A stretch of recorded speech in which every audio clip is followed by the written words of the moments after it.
Hello Ray guys! Good day sa inyong lahat. Babiyahe kami ni Nico, papunta kami ng school ni Anika kasi susunduin namin siya. Since meron naman kami mga pupuntahan sa syudad. Kapag ka mga ganitong sitwasyon nga guys na may mga pinupuntahan kami sa city, sinusundo na lang din namin diretso si Anika tapos hindi na siya umuwi kasama yung kanyang taxi. Dahil sa countryside nga kami nakatira guys, meron siyang school taxi na sumusundo at humahatid sa kanya. Pero sa pagkakataong kinansel na lang ni Nico kasi nga pupunta na kami ng city. Inis ako ng bahay guys, tapos nagkamali ako kasi yung isang bedsheet namin pinagupit ko kay Nico. Yun lang pala yung nag-iisa naming bedsheet guys, tapos wala na kaming pang cover sa bed namin kaya kailangan namin bumili. Akala ko talaga may mga extra bedsheets pa kami, pero yung mga bedsheets na natira sa bahay is para sa size lang pala ng bed ni Anika, which is mas maliit nga siya kaya kailangan talaga namin ng bago. Nandito kami ngayon sa guys, McDonald's. Nag-drive-thru lang kasi kailangan kasi ng pagkain ni Anika guys after school talaga, kaya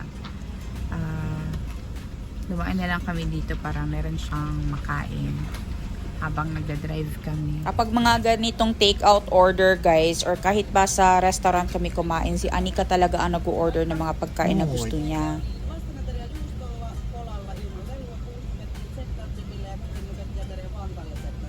Ei Leo. Joo.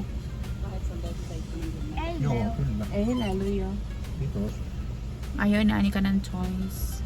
No need choice. No need choice. Ei tarvitse. Kiitos. Kiitos. Naghintay na nga muna kami dito sa parking kasi hindi pa natapos maluto yung aming in-order. Mabilis lang naman siya guys, but since marami nga silang customer, kaya pinaghintay na lang muna kami sandali. Nag-order lang kami dito sa McDo ng french fries, tapos yung kids meal para kay Anika na merong cheeseburger and chicken nuggets, tapos soft drinks. Tapos nag-order din ako ng chicken nugget meals na meron siyang chicken nuggets, french fries, tapos soft drinks. Bali, snack na lang tong in-order talaga namin para sa amin ni Nico. Hati lang kami kasi kakakain lang din namin ng lunch sa bahay. Yung chicken nuggets na in-order namin guys, meron na rin siyang kasamang sauce in which ikaw yung pipili ng sauce na gusto mo. So yung pinili ko nga dyan is yung hot cheese sauce nila. Napakasarap naman talaga ng combination ng chili tsaka ng cheese. Anta guys. Ame. Hami kayo. Yung ukay-ukay pala dito sa Lahati is katapat lang siya nitong McDonald's. Kaya sabi ko kay Nico na drive na lang kami papunta doon sa tapat. Tapos doon na lang sila kakain sa may parking lot. Kasi titingnan ko rin doon sa ukay-ukay guys kung meron ba doong mga bedsheets na binibenta.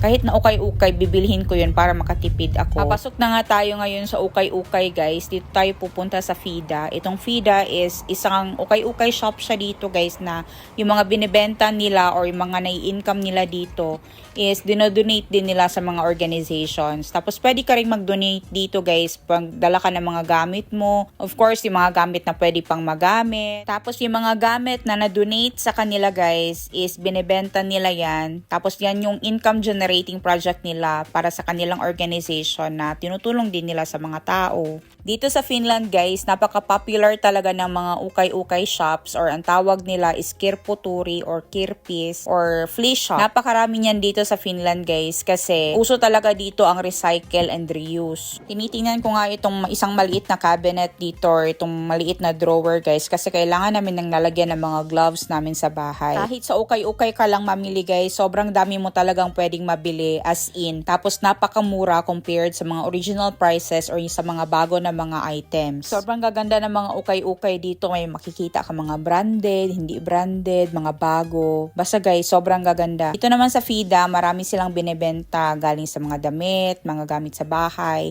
upuan, kama, ilaw. Iba't ibang klase guys, meron sila ditong available na mga items. Dito din sa ukay-ukay, kailangan mo lang talaga ng magandang paningin. Magandang paningin. Hindi, yung marunong kang pumili ng mga bagay na kailangan mo guys. Ako kasi namimili ako, pero iniisip ko palagi kung saan ko siya ilalagay.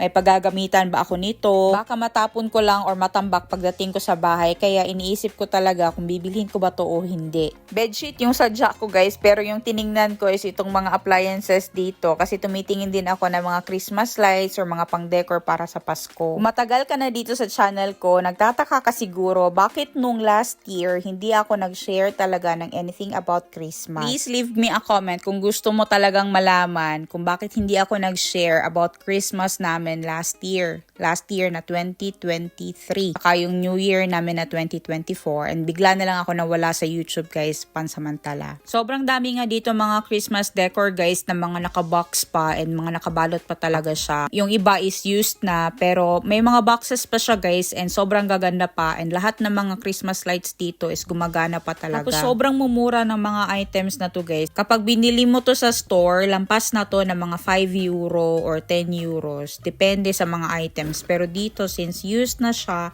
and nasa ukay-ukay siya, mas mura talaga. So, sobrang dami ng mga decorations dito guys. Hindi ko rin talaga alam kung ano yung pipiliin ko. Yan yung mahirap sa akin kapag nagpunta ako ng ukay-ukay tapos wala akong kasama. Yung wala kang manghihinga ng opinion kung maganda ba to, pangit ba to, bibilhin ko ba to o hindi. Kapag asawa ko naman ang tatanungin ko guys, sasabihan niya ako na, sige okay na yan. Ayaw ko kasi ng ganong klaseng sagot. Yung gusto ko yung bibigyan na talaga ako ng opinion niya ba. Sobrang ganda nitong snowflake na Christmas lights guys pero hindi ko alam saan ko ilalagay. And meron ako nakita ditong maliit lang siya na decoration. Parang maliit siya na bahay. Tapos gawa siya sa kahoy. And sobrang nakitaan ako sa kanya guys kasi maliit lang siya. Tapos hindi nga siya yung sobrang malaking decoration talaga. Hindi rin kasi ako mahilig sa mga extravagant na mga decoration. So dito naman aside, sobrang daming mga plato, mga baso, mga anik-anik sa kusina, mga lunch boxes, Tupperware, mga iba't ibang klaseng Pyrex guys. Tapos may mga gloves din, may mga damit. Sobrang dami. Sobrang cute nitong pink na pants. Pero sino naman ang gagamit nito, day? Kapag winter dito sa Finland guys, kailangan mo talagang gumamit ng mga woolen socks. And the best place to buy those woolen socks na sobrang maganda talaga guys. Merong bago, merong luma, merong slightly used. Isa ukay-ukay talaga. Kaya kapag nagpunta kayo ng Finland and kailangan nyo ng mga woolen socks, doon kayo sa ukay-ukay pumunta kasi marami talaga kayong mapipili doon compare na bibili kayo sa mga supermarkets na sobrang mamahal nito guys. Ito pa naman yung isa sa mga pinaka-importante na kailangan meron ka pagdating ng winter.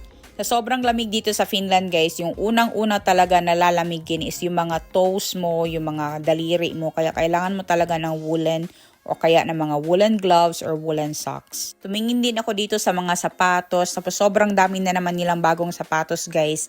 Kung kasama ko lang si Carlo, for sure mamimili yun. Kasi mahilig yun sa sapatos. Pero meron kasi silang trabaho kaya hindi ko sila nasama. Sa totoo lang, kung ano-ano na yung mga pinagtitingin ko dito guys, pero yung bedsheet ko hindi ko pa rin talaga mahanap. Kapag nagpunta ka sa ukay-ukay, titingnan mo talaga kasi halos lahat ng mga items na meron sila guys. Kasi itong mga ukay-ukay dito sa Finland, season by season din yung mga binibenta nila.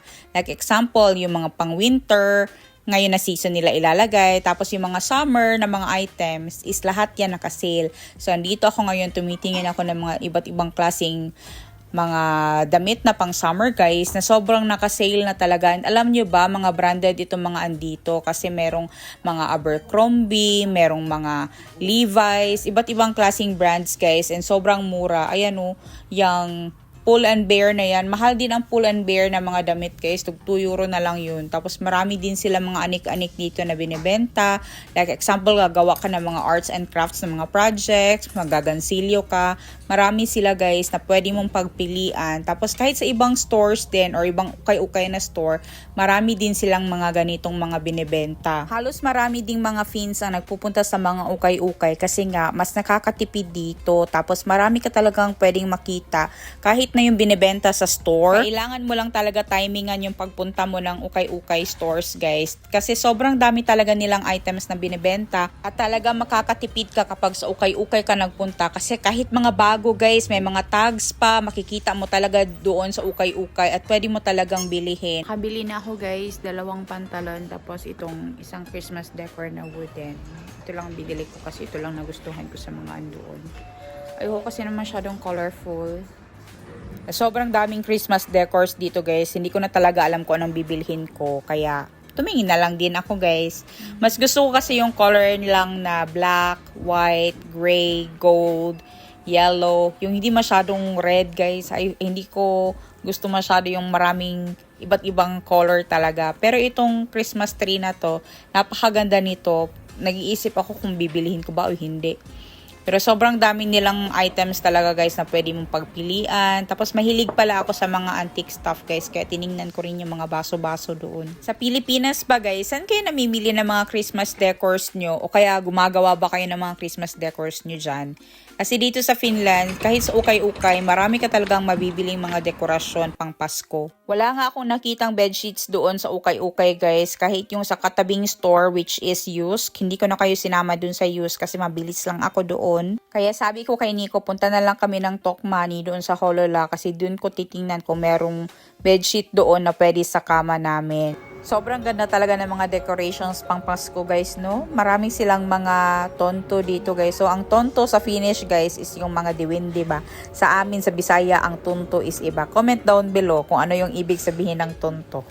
So dito na tayo guys sa Tokmanni and maghahanap tayo dito ng mga sale and maghahanap tayo dito ng bedsheet specifically. Tiningnan ko rin yung mga tonto dito guys. O kasi ang cute kasi nila itong pink. Sobrang cute. Tapos yung color gray din maganda. Tapos naka-sale siya guys. 2 piraso, 5 euros na lang. Pero tiningnan ko lang. Hindi ako bumili guys. Ayan o. Tinry-try ko pa. Pero actually hindi ako bumili guys. Kasi yung sadya ko lang talaga is yung bedsheet. Pero nakukutan ako kasi sobrang maliliit kasi sila. Dito sa Tokmanni guys, sobrang dami talaga mga naka-sale dito. Actually yung mga binibenta nila is parang China product siya. Pero yung quality niya is pang Europe nga. So, itong mga Paiva Peito or yung day blanket, tinitingnan ko rin kasi kailangan ko rin ng ganito sa bahay. Nag-iisip ako kung color pink ba or yung color gray kasi ayaw ko talaga ng sobrang dark na color. Mga pa-out of season na rin siguro ito na mga blankets guys, kaya siya naka-sale. Dati siyang 29 euros, ngayon 12 or 13 euros na lang siya. Ayun. Sobrang mura na lang siya guys compare sa dati niyang price. Kaya napapaisip ako kung bibili ba ako o hindi. But actually, ang kailangan natin dito is ang bedsheet. Ayan. So, kailangan ko yung bedsheet guys na merong garter sa gilid. Sobrang mahal pa naman talaga ng bedsheets dito guys kasi umaabot yan ng mga 500, 600 pesos bawat isa. Magkano ba sa dyan sa Pilipinas na mga bedsheets guys? Kasi dito sobrang mamahal talaga guys. Tapos isang piraso lang yan. Pati yung mga blanket sobrang mahal guys. Isang bedsheet lang muna ang bibilihin ko kasi baka makapunta ako ng another store next time. Doon na lang ako bibili ng extrang bedsheets. Pabili na ako guys. Pero yung nabili ko is light blue. But it's okay. Kasi kailangan ko lang talaga ng cover ng bed namin. Maraming salamat guys sa patuloy na panonood ng aming mga vlogs and sana ay hindi po kayo magsawang manood sa mga upcoming vlogs namin. Mega shout out kay Kurt Matthews de los Reyes ng Chaong, Cabay, Quezon. Mega shout out para kay Yun Kai from Nueva Ecija, Philippines. Mega shout out para kay Junel na taga Romblon. Mega shout out para kay Luz Viminda Tubig from Zamboanga City. Mega shout out para kay Jessie Lanayo from Misamis Occidental. Mega shout out para kay Rodora Panagiton from Iloilo. Grabe guys, kung saan na pala nakaabot itong mga videos namin. Maraming salamat po talaga sa inyong lahat sa patuloy na panonood ng aming mga vlogs. Please don't forget to like, share, and subscribe to our channel. I'll see you again next time. Hey!